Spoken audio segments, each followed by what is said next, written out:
Tres ángulos, tres vértices, tres lados. El triángulo es un tipo de polígono que tiene tres lados. Si usamos tres rectas, P, Q y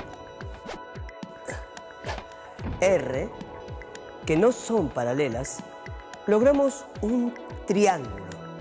Las rectas dividen al plano en semiplanos. Observemos cómo la recta R divide el plano en dos zonas, una roja y otra azul. La recta P divide en otras dos, una verde y una amarilla. Y con la recta Q agregamos una zona celeste y otra violeta. Los puntos del plano pintados con los tres colores azul, verde y celeste pertenecen al triángulo. Entonces, un triángulo es la figura formada por la intersección de los tres semiplanos. Los triángulos son formas geométricas que podemos reconocer en muchos objetos que usamos cotidianamente, como los círculos y los cuadriláteros. Los triángulos son formas que vemos, aunque no nos detengamos a pensar en ellos. La forma triangular está en todas partes. Los triángulos poseen una cualidad: son indeformables. Podemos comprobarlo observando el comportamiento de un triángulo, un cuadrilátero y un pentágono con los vértices movibles. Si se intentan mover los vértices de estas figuras, veremos que la forma del triángulo no varía. En cambio, el cuadrilátero y el pentágono se pueden deformar de varias maneras. Para fijar el cuadrilátero y el pentágono en su posición inicial, se deben añadir algunas diagonales. Ambas figuras logran rigidez porque se triangularon, se llenaron de triángulos. La rigidez del triángulo hace que su forma sea usada en muchas construcciones para las que es indispensable esta propiedad. En la construcción humana el triángulo es muy utilizado, digamos, ¿no? Quizás mucho antes de que exista la arquitectura, ¿no? Como un elemento que rigidiza. Si vos te acordás las imágenes de las primeras viviendas de los indígenas, en general están sostenidas por formas triangulares, porque permitía con dos ramitas puestas así sencillamente sobre el piso rigidizar una estructura mínima, ¿no?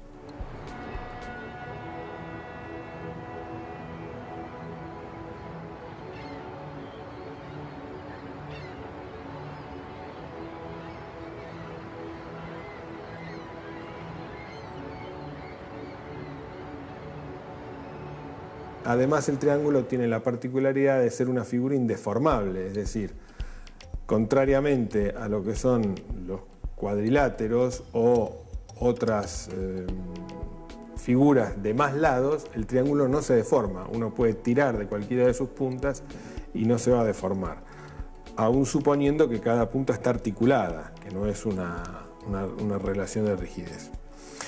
Entonces el triángulo es muy utilizado en, si ustedes recuerdan, puentes carreteros metálicos o torres que conducen a alta tensión, o la Tour Eiffel, o cualquier ejemplo en donde los elementos lineales son preponderantes. El triángulo va a tener esta función de rigidizar porque es una pieza que no se deforma. Mirando con atención, es posible reconocerlo en andamios, perchas, torres de alta tensión, sistemas de riego artificial, puentes, carpas, techos, estructuras metálicas o ménsulas.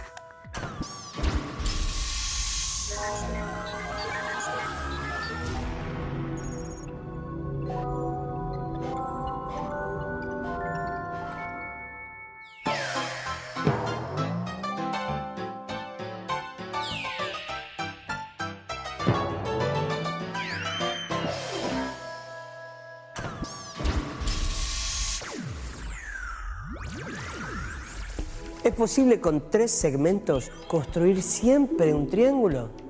A veces sí y a veces no. Si las longitudes de los lados son 15 centímetros, 18 centímetros y 8 centímetros, existe el triángulo. Y si fueran 15 centímetros, 18 centímetros y 10 centímetros. Organizamos las varillas por longitud de lados. Elegimos conjuntos de 3 varillas para hacer triángulos con ellas. Formemos ternas por las longitudes de los lados. Tratemos de encontrar una relación entre ellas. Tomemos 3 varillas 1.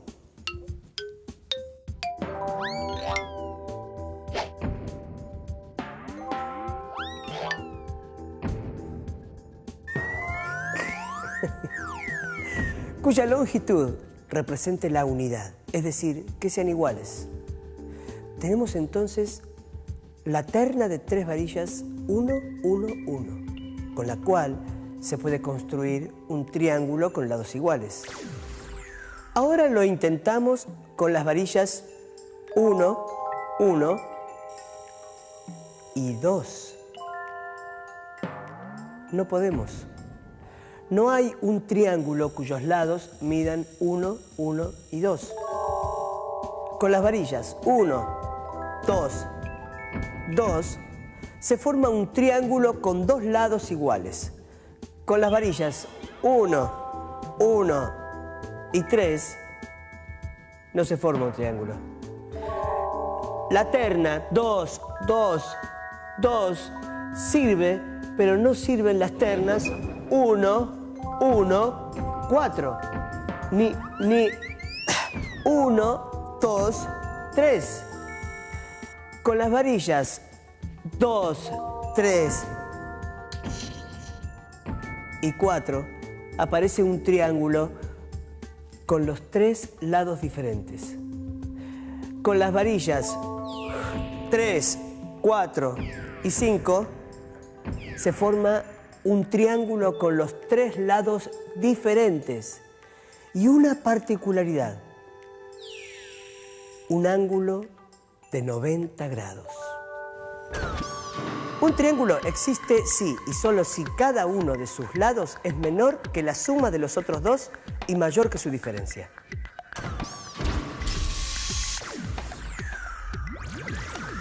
En todo triángulo, la suma de los ángulos interiores equivale a la suma de 2 ángulos rectos. Pero analicemos esta afirmación. Sumar es agregar. Para ver el caso de la suma de los ángulos, situamos uno a continuación de otro. Rompemos el triángulo y colocamos sus ángulos en forma continua. Para graficar la suma de 2 ángulos rectos, lo más claro es colocar uno a continuación del otro. Un recurso experimental sencillo permite ver cómo se cumple esta propiedad en los ángulos de un triángulo. Hacemos coincidir un lápiz con un lado de cualquier triángulo. Lo desplazamos hasta que la punta llegue al vértice. Con la punta en el vértice, giramos el lápiz sobre el ángulo interior hasta que quede en la dirección del otro lado. Giramos como antes, hasta el lado del cual partimos. Al terminar todos los desplazamientos, el lápiz giró media vuelta. La punta que estaba orientada hacia la derecha al finalizar el recorrido está orientada hacia la izquierda. Entonces, comprendemos que en cualquier triángulo, la suma de los ángulos interiores equivale a la suma de 2 ángulos rectos.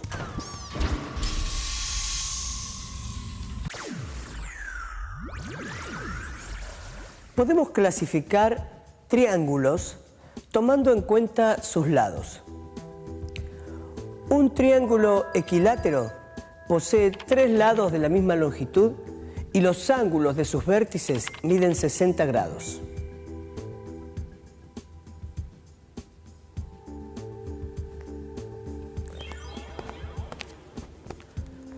Un triángulo isósceles tiene dos lados iguales.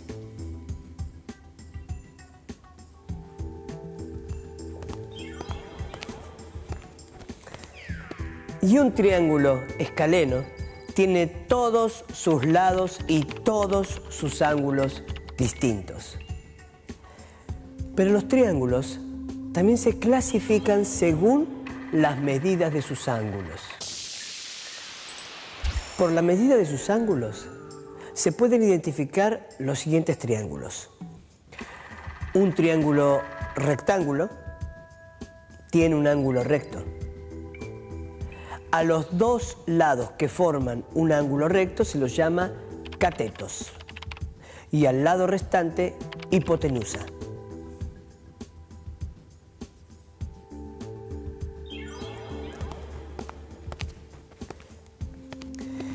En un triángulo obtusángulo, uno de sus ángulos es obtuso, o sea, mayor de 90.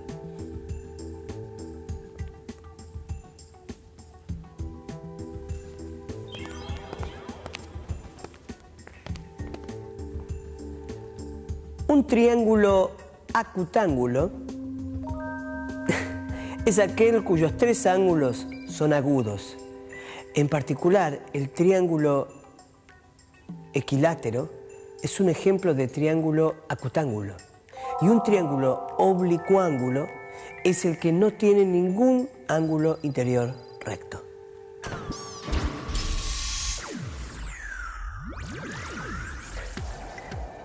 Las figuras triangulares pueden ser inmensas y funcionales, como lo es esta. O pueden ser un simple dibujo en una hoja de papel. Pero en todas podemos identificar ciertos elementos importantes. Se recorta un triángulo cualquiera en cartulina y se realizan tres dobleces. Cada uno de ellos debe unir un vértice con el punto medio de su lado opuesto. Hay un único punto que pertenece a los tres dobleces. Es un punto muy especial y desplegando el triángulo vemos por qué. Si fijamos el triángulo contra una pared mediante un clavo que lo atraviese por este especial punto, veremos que sin importar la posición en la que lo coloquemos, el triángulo se mantendrá en equilibrio. En cambio, si fijamos el triángulo por cualquier otro punto, veremos que siempre buscará una posición particular que es la del equilibrio. Este punto es el baricentro del triángulo y es el centro de gravedad de la figura. Cada doblez, que son segmentos con un extremo en un vértice y otro en el punto medio del lado opuesto, representa una de las medianas del triángulo. Las medianas unen los puntos medios de los lados y cada mediana de un triángulo es paralela al lado opuesto.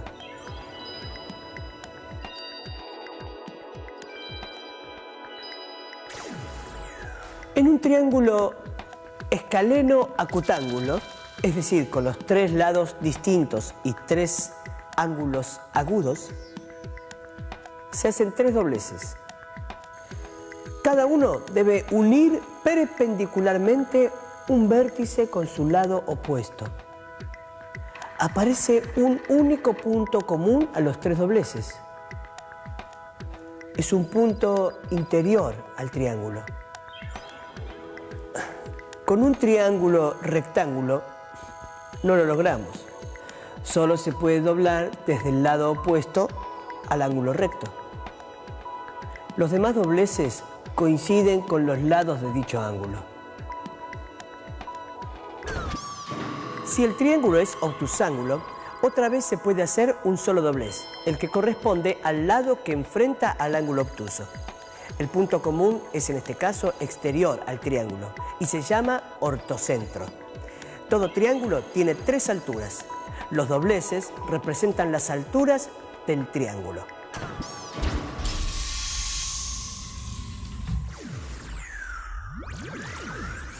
¿Qué puede relacionar el pensamiento científico más complejo con el brócoli? La respuesta tiene que ver con la teoría de fractales y los triángulos están metidos en esto. Con un triángulo equilátero se pueden generar dos secuencias de figuras muy interesantes. Por un lado, la llamada copo de nieve. Basta dibujar nuevos triángulos equiláteros sobre el tercio central de cada lado de un triángulo equilátero y repetir este proceso sobre los nuevos triángulos dibujados indefinidamente. Los triángulos que se agregan resultan cada vez más pequeños y la figura completa, si la miramos como un todo, va tomando la forma de un copo de nieve.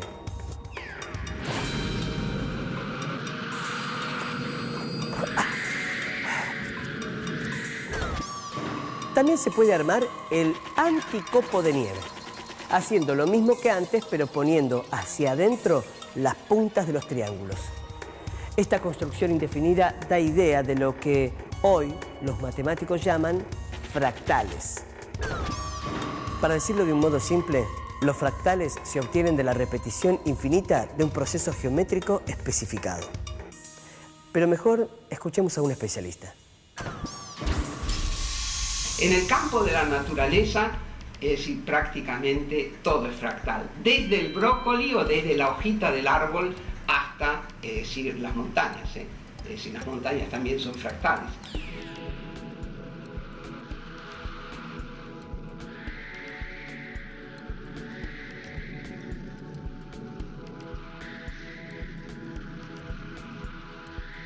Si ustedes miran este escritorio, ¿sí?, tiene bordes lisos. Claro, ¿quién lo hizo? El hombre.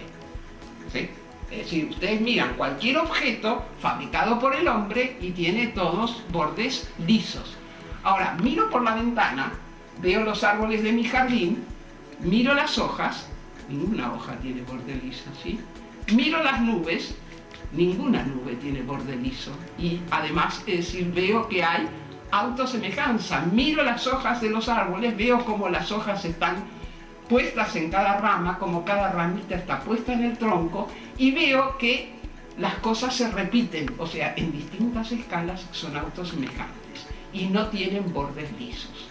Y esa es la característica de los fractales. O sea, los fractales no se definen, yo no les puedo decir, definición, un fractal es... No, un fractal se caracteriza. ¿Cómo se caracteriza? Porque su borde es rugoso y porque, es decir, es autosemejante. El estudio de los fractales permite interpretar muchos fenómenos de la naturaleza, entre otros, la forma de las nubes, la distribución de las galaxias, las formas de las costas oceánicas, la dinámica de las burbujas, la estructura de los pulmones y la de las ramas de los árboles. ¿Se pueden imaginar ahora que una planta de brócoli tiene las propiedades de un fractal?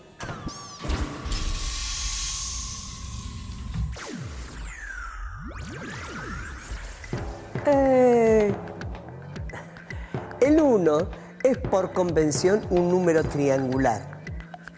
Pero, ¿qué es un número triangular? Es un número que puede representarse en la forma de un triángulo equilátero. Y no son un tema nuevo en la historia humana. La historia de la humanidad muestra que los babilonios estaban familiarizados con algunas sucesiones de números, entre otras, los números triangulares y los números cuadrados. Pero los números triangulares y otros números figurados fueron especial motivo de estudio del matemático griego Pitágoras y los pitagóricos. Los pitagóricos construyeron una escuela de pensamiento griega dedicada a la astronomía, la música, la matemática y la filosofía. Ellos creían que todos los números eran el principio de todas las cosas. El pensamiento pitagórico consideraba sagrado el 10, escrito en forma triangular, conocido como trianón. Los números triangulares son, por ejemplo, 1, 3, 6, 10, 15 y 21.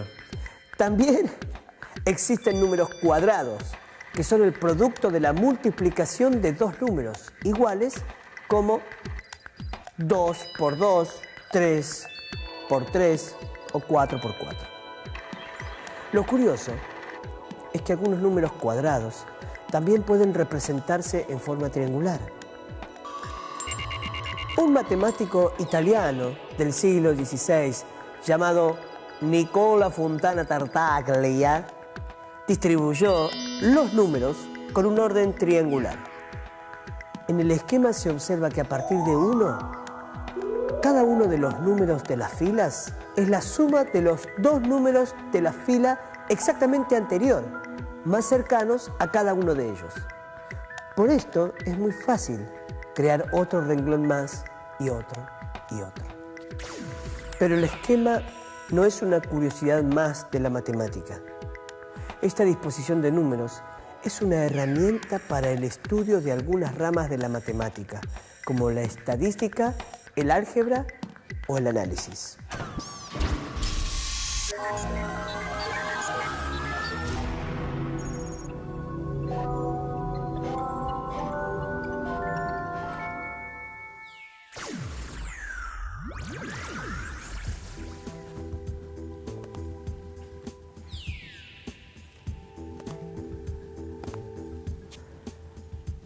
Las formas geométricas son parte importante de muchas formas de expresión artística. En disciplinas como la pintura y en la escultura podemos descubrir figuras que aprendemos en la escuela. La geometría es un modo rápido que ayuda, por ejemplo, en el cálculo de proporciones corporales. Pero con el desarrollo de formas artísticas más complejas, como los dibujos animados y la animación 3D, la geometría es todavía más importante.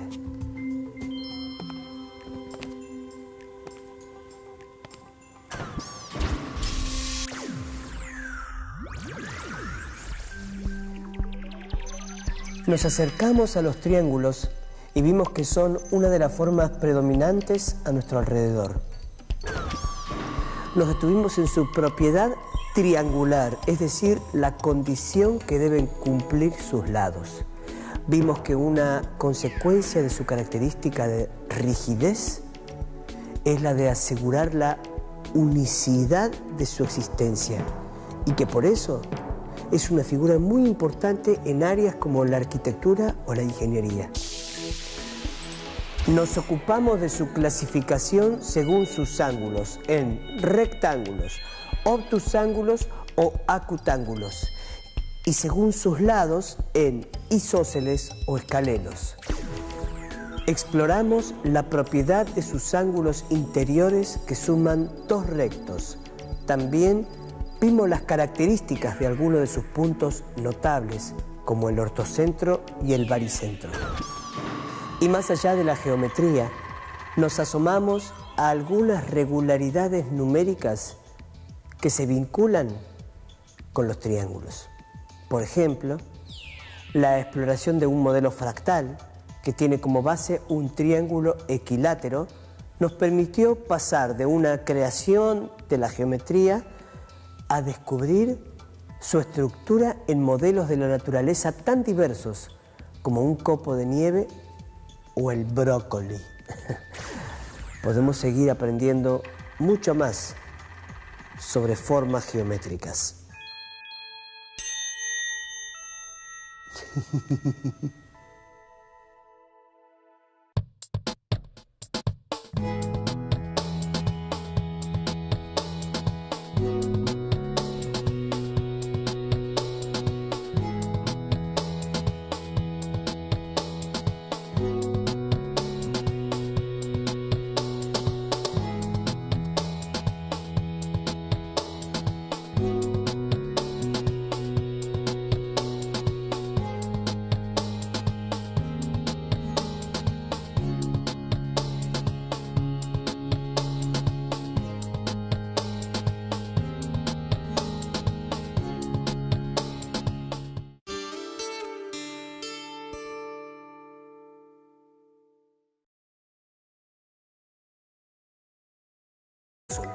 La recta P divide en otras dos, una verde y una amarilla. Y con la recta Q agregamos una zona celeste y otra violeta. Los puntos del plano pintados con los tres colores azul, verde y celeste pertenecen al triángulo.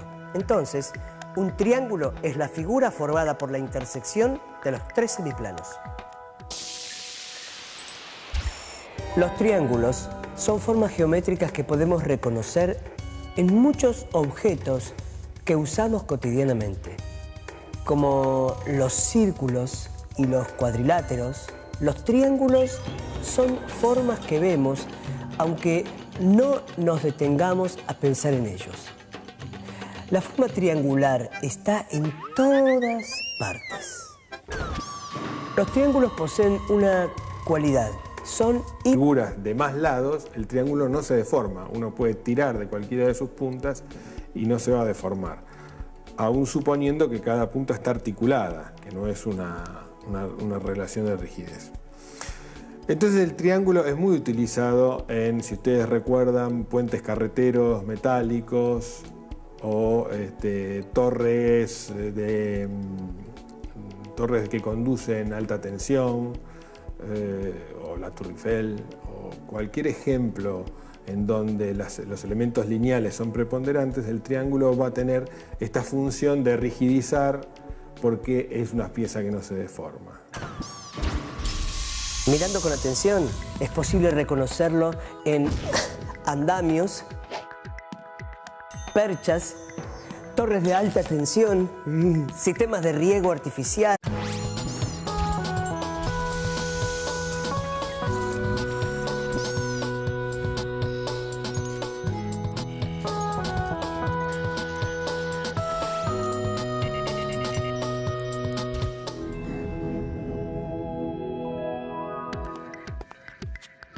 Tres ángulos, tres vértices, tres lados.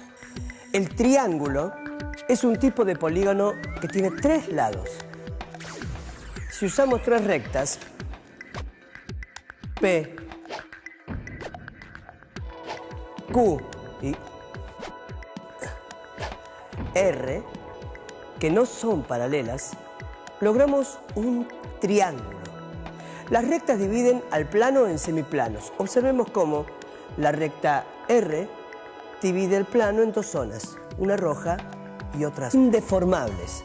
Podemos comprobarlo observando el comportamiento de un triángulo, un cuadrilátero y un pentágono con los vértices movibles. Si se intentan mover los vértices de estas figuras, veremos que la forma del triángulo no varía. En cambio, el cuadrilátero y el pentágono se pueden deformar de varias maneras. Para fijar el cuadrilátero y el pentágono en su posición inicial, se deben añadir algunas diagonales.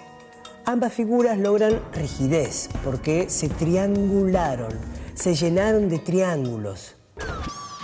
La rigidez del triángulo hace que su forma sea usada en muchas construcciones para las que es indispensable esta propiedad. En la construcción humana el triángulo es muy utilizado, digamos, ¿no? Quizás mucho antes de que exista la arquitectura, ¿no? Como un elemento que rigidiza. Si vos te acordás las imágenes de las primeras viviendas de los indígenas, en general están sostenidas por formas triangulares, porque permitía con dos ramitas puestas así sencillamente sobre el piso rigidizar una estructura mínima, ¿no?